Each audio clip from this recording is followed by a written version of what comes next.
Don't you love it when your little baby looks at you? Because look at Titus right now. He's looking all around behind me, and he's looking at y'all. And sometimes, like, no matter what, I think he's cute. But sometimes he'll look at me, and that just makes my day. Have any of you ever had that with your little baby? It's like, oh, I just want to eat him up.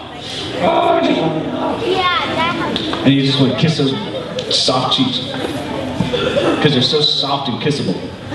Well, God looks at us with the same kind of tenderness. Because we're just people.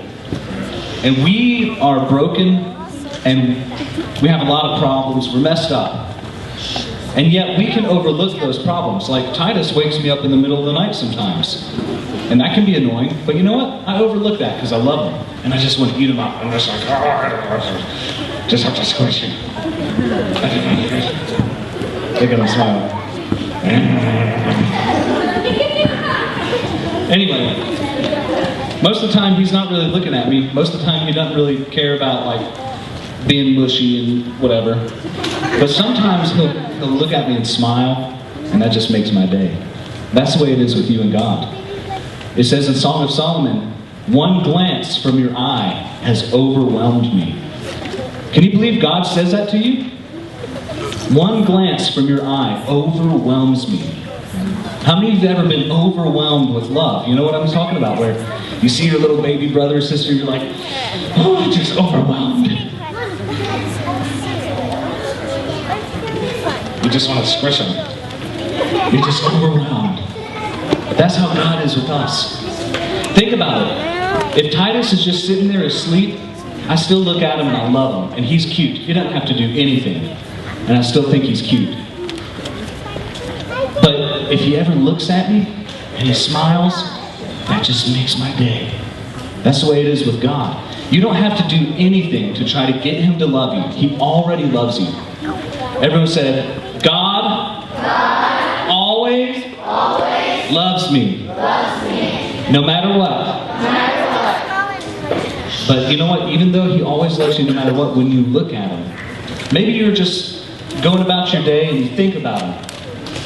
And you remember God. That makes his day. Maybe you're going through a hard time and you pray. And you're like, God, I'm thinking of you. I need your help. I'm talking to you right now. Whenever you acknowledge him, you look his way, you remember him, that makes his day. He's overwhelmed with love for you. I'm going to let Titus go back down now.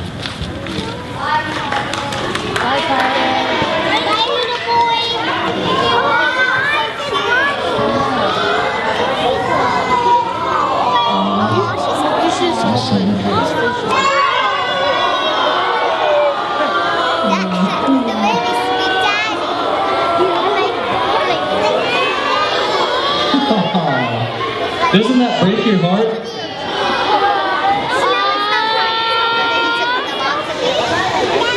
Doesn't that just break your heart? He's like, Daddy! Is Veronica in here? Veronica, you come up. I want to tell a story.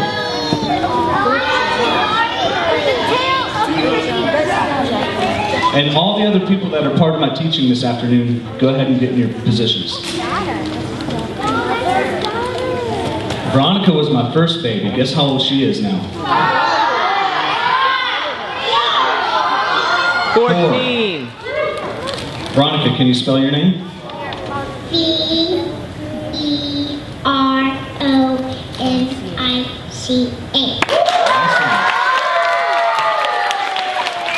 Awesome. What's God's real name? Yahweh. Yeah. What's another name that we know God? Jesus. That's right. Do we worship Allah? No. How do you get saved? Can you tell us Romans 10:9? Romans 10:9. What do you do? Yes.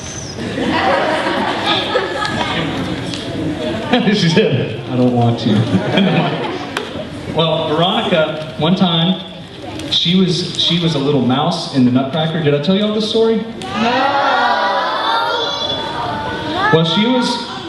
Here, let me set you down. She was a little mouse in the Nutcracker, and she did her dance, and we have this ancient building. It's like they made it in the early 1900s maybe.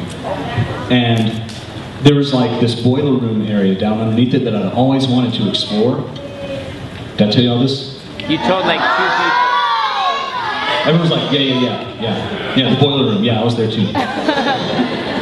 So I took her, and I was supposed to go join Diana. She didn't know this. So I was supposed to go join her, but I took Veronica all the way down these stairs, and at the bottom, I noticed that the janitor door was cracked open. I was like, oh, here's my chance. I've had like dreams about this thing, like going down and exploring, you know, like it's some dungeon or whatever, and there's like treasures and stuff. So I was like, here's my chance. So I went down this long wooden staircase. It was like old and decrepit. There were like spider webs and stuff. The spider webs had spider webs. And I went all the way down, and it was pitch black. And I had Veronica like this. I was just holding her the whole time.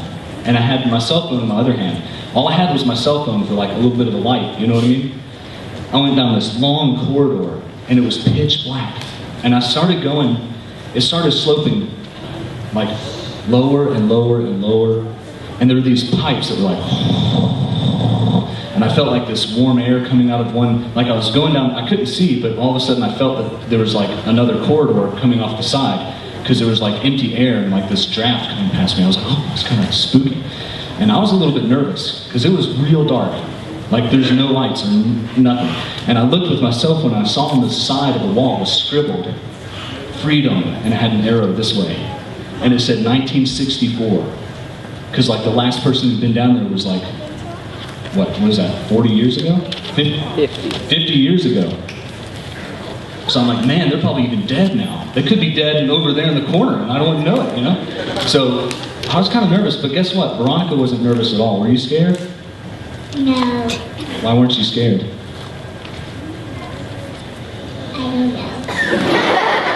I don't know. I didn't prepare her for any questions or anything. She wasn't scared because she was with me. And I didn't show her that I was scared. I just kept going. You know, she had her daddy with her. And when you're with your Heavenly Father, you don't have to be afraid of anything. God has you just like this. And He's got you in His arm. You don't have to be afraid of anything. And God doesn't have to pretend to be brave. He is brave. I was pretending a little bit to be brave. But she didn't know it. But she didn't care because she's with me. Why would she be afraid of anything? She's never been taught anything to be afraid of. So what if it's dark? There's nothing to be afraid of. So she was with me, and that's the lesson that I learned about God. You want to jump down? Can you jump all the way off? Good job. I finally made it down the corridor. I kept getting lower and narrower until I finally turned the corner into another chamber. And I saw there's like this little beam of light coming from the top. Because it was already nighttime outside anyway. But there's like this little beam of light, and I went through this trapdoor and it came out. It was cool. Anyway. Yeah. So then, that was it. I want to, hold on.